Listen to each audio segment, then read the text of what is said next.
Hello friends, कैसे हैं आप सब। मैं सुनील शर्मा आप सभी का वेलकम करता हूं। हाँ तो दोस्तों, आज मैं आप सभी को सिखाने वाला हूं कि इंग्लिश के पेपर को कैसे सॉल्व करेंगे। दोस्तों, आइए मैं आप सभी को सॉल्व करना सिखाता हूं। तो दोस्तों देखें, सबसे पहले हमारा मॉडल क्वेश्चन पेपर 2021 और 2022 इंग्लिश क्लास 12। सबसे पहले आप क्वेश्चन पेपर को अच्छे से पढ़ेंगे।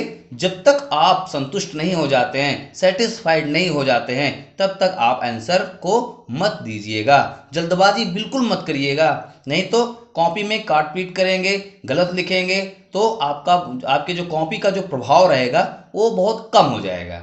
ठीक है, इसलिए कॉपी को साफ सुथरी लिखें, जिससे टीचर को चेक करने में कोई प्रॉब्लम ना हो और आपको अच्छे मार्क्स मिल सके और आप अच्छी तरह से अपने क्वेश्चन के आंसर भी दे सकें।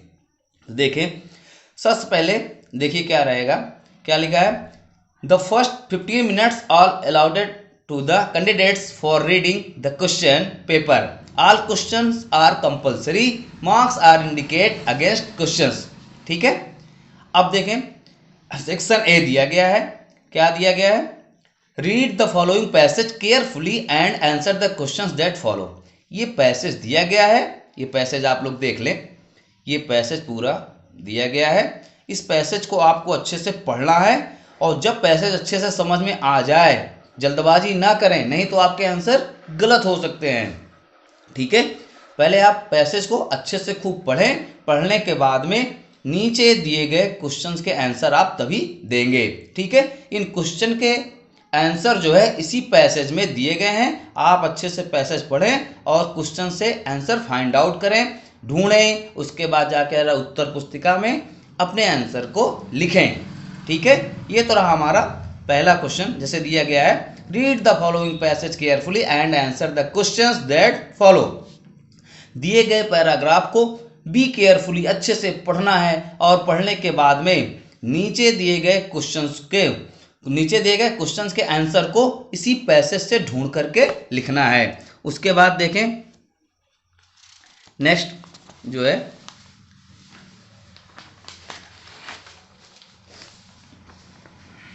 अब देखें यहां पे कह रहा है why is good to have friendly relation with our neighbours. ठीक है, तो ये क्वेश्चंस भी आप जो है उसी पैसेज से ढूंढ करके लिखेंगे। फिर उसके बाद आता है क्या, ई नंबर क्वेश्चंस आप जरूर देखें ताकि आपको अच्छे से समझ में आ जाए।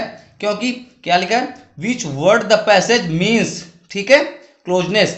अब देखिए इसका मीन्स क्या होता है, इसका मतलब क्या होता है, आप उसी पैसेज से ढूंढ करके ही लिखेंगे।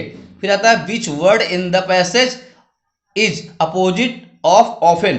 ऑफन का अपोजिट क्या होता है, आपको यदि पता है तो लिख दें, नहीं तो उस पैसेज से ढूंढें और उसके बाद लिखें। फिर कह रहा है कि what does the phrase eight hand mean in the passage. मतलब इसका मतलब क्या होता है, आप उस पैसेज में अच्छे से जब पैसेज आप पढ़ लेंगे तो पैसेज के सारे आंसर आपको आसानी से मिल जाएंगे।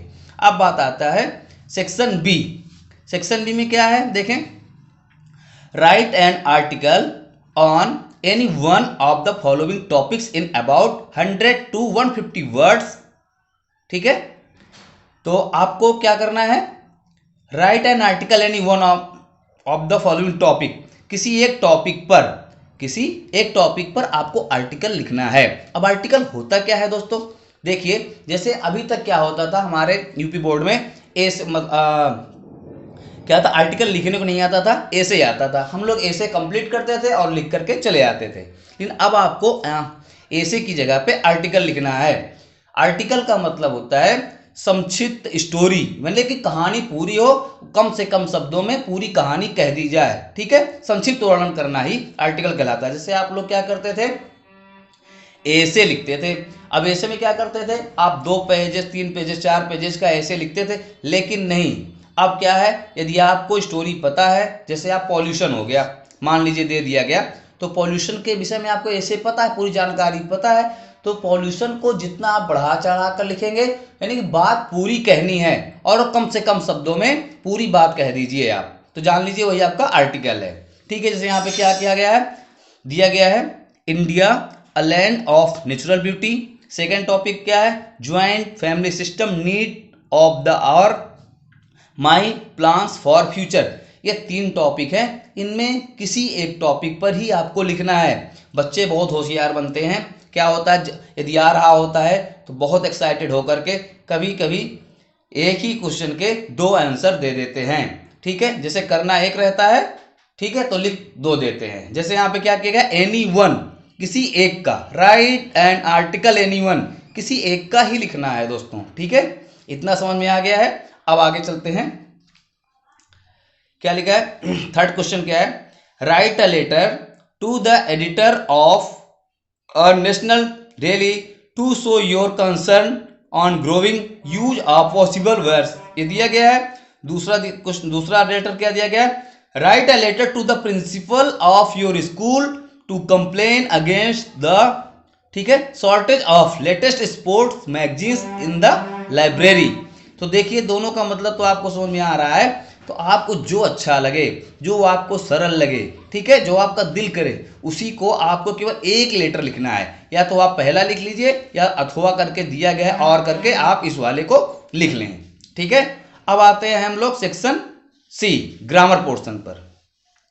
ग्रामर पोर्शन में क्या दिया गया है दोस्तों, देखें, choose the correct option to the answer of the following question. आपको क्वेश्चन पढ़ना है और उसमें से कौन सा करेक्ट ऑप्शन से चूज करना है, सेलेक्ट करना है। जैसे क्या लिखा है, the absence of government in a country is called. अब देखिए इसमें 4 ऑप्शंस दिए गए हैं, इन चारों में जो सही हो आप उसी पर टिक करें। ठीक है, उसके बाद आता है बी नंबर, क्या दिया गया है, द फ्रेजेज इंचेजिंग टूवर्ड्स मीन्स। अब देखो फ्रेजेस दिए गए हैं, इसमें से जो करेक्ट ऑप्शन हो आप उसी पर टिक करेंगे, कंप्लीट करेंगे, लिखेंगे। ठीक है, अब देखते हैं हम लोग नेक्स्ट क्वेश्चन। फिर जैसे आप लिखा है द सिनोनिम ऑफ मर, ठीक है, मेगर्स इज। अब क्या दिया गया है, इसमें 4 ऑप्शंस दिए गए हैं, इन चारों ऑप्शंस में जो करेक्ट हो आप उसी को टिक करेंगे। सिनोनिम का मतलब क्या होता है दोस्तों, पर्यायवाची शब्द होता है। क्या होता है, पर्यायवाची शब्द।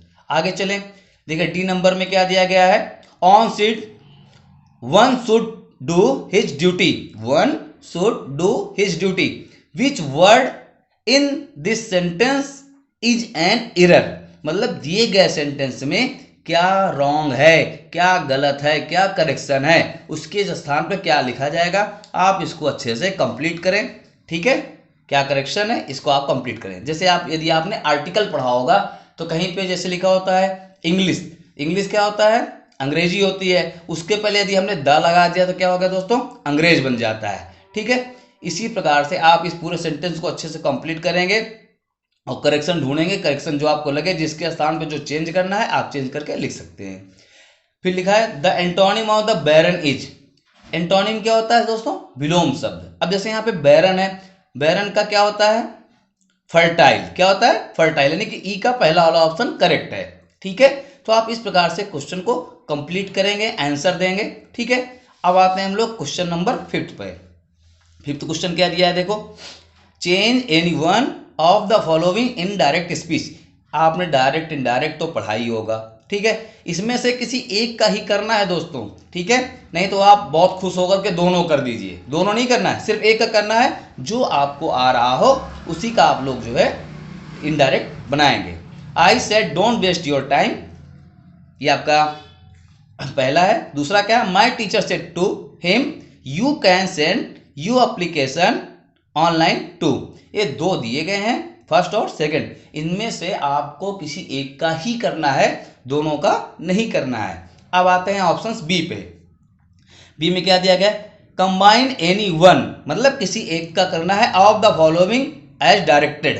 ठीक है, अब देखिए क्या लिखा है, I can give you a dress, my mother gifted it to me.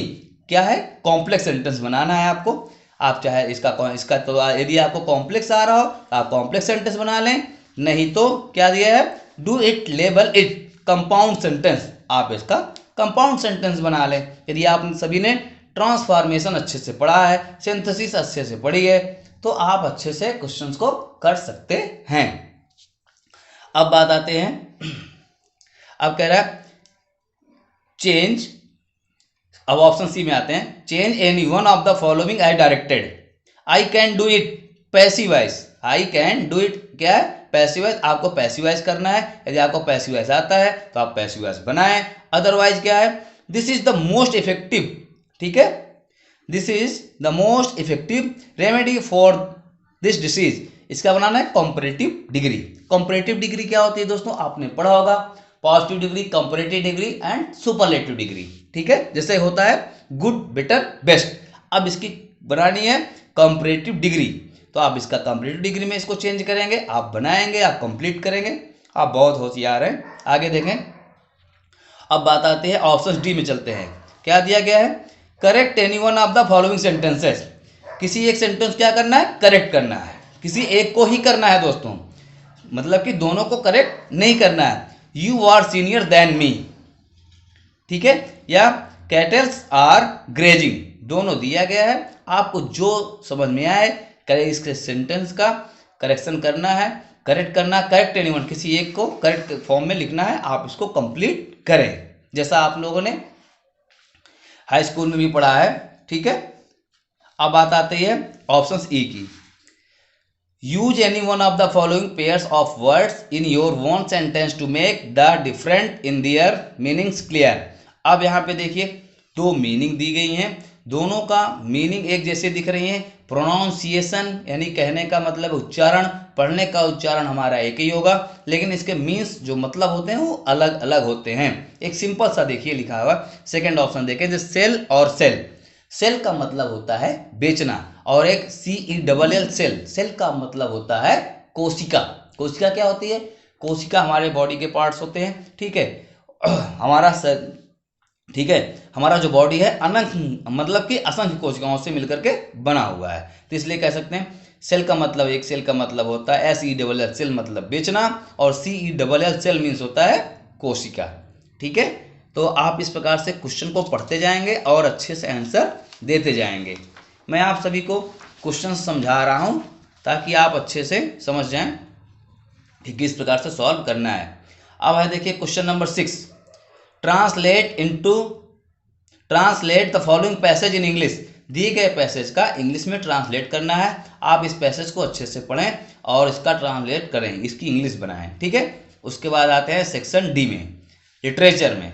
Literature में क्या कह रहा है, answer the following questions in about 40 words, यानी कि अब आपको जो है इन क्वेश्चंस के आंसर आपको 40 वर्ड्स में देने हैं।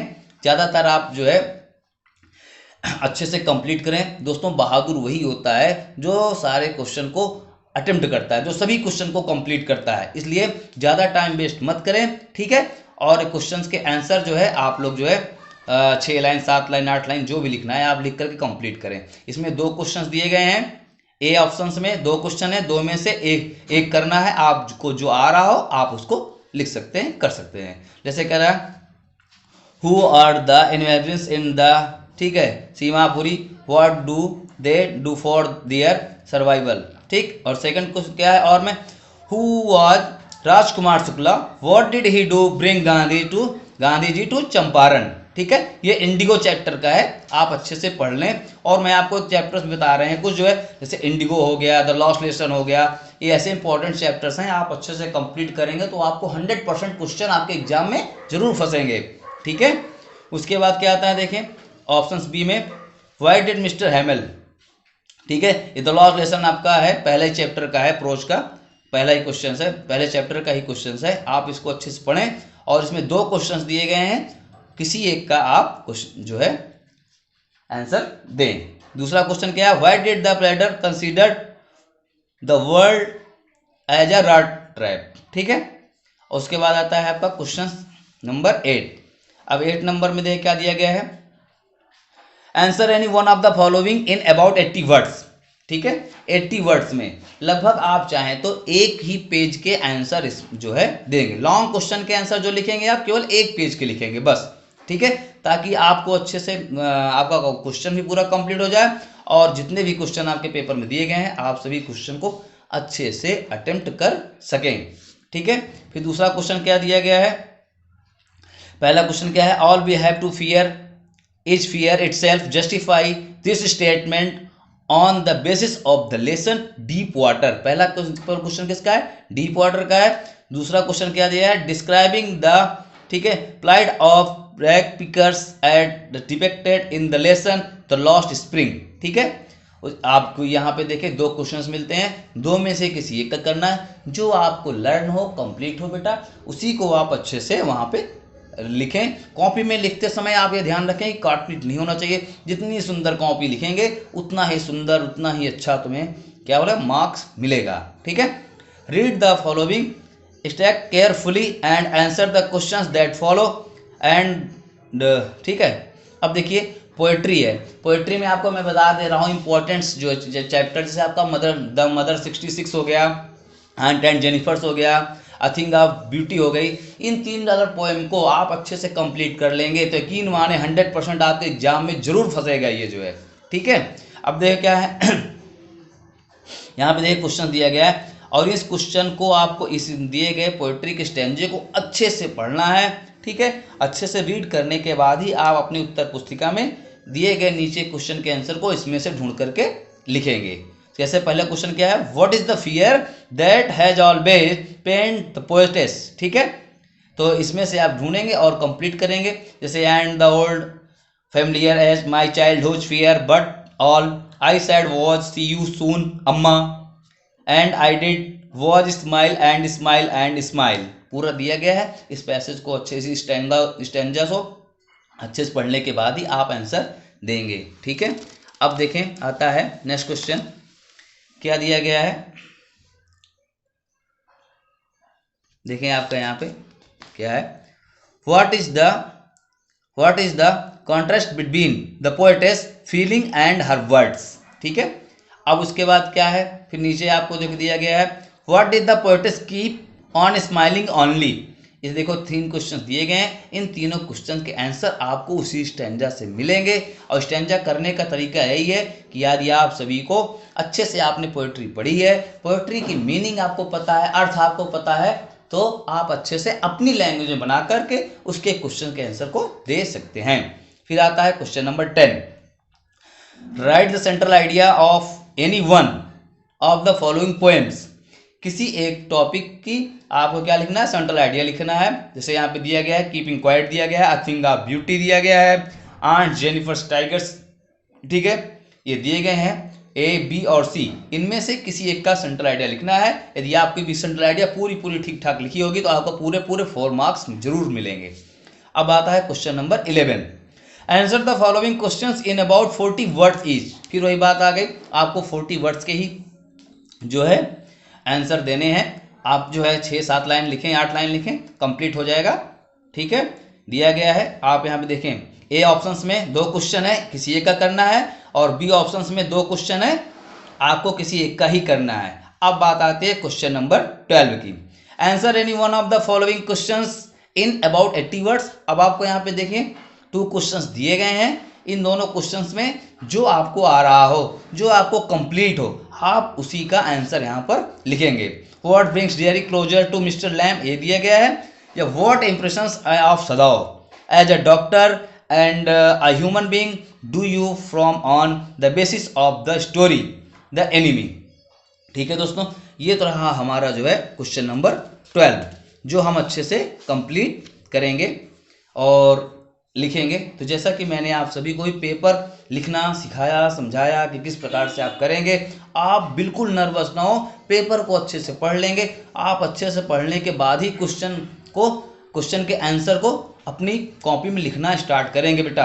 नहीं तो आप ये समझ लीजिए, यदि आपकी कॉपी में स्टार्टिंग से गलतियां होना स्टार्ट हुई तो कॉपी में जब आप गंदगी फैलाओगे, अच्छे साफ सुथरी कॉपी नहीं लिखोगे, तो उसका प्रभाव टीचर्स के ऊपर बहुत कम पड़ता है। ठीक है, यदि आप अच्छी लिखेंगे, कॉपी साफ सुथरी लिखेंगे, तो यकीन माने आप अच्छे मार्क्स जरूर प्राप्त करेंगे।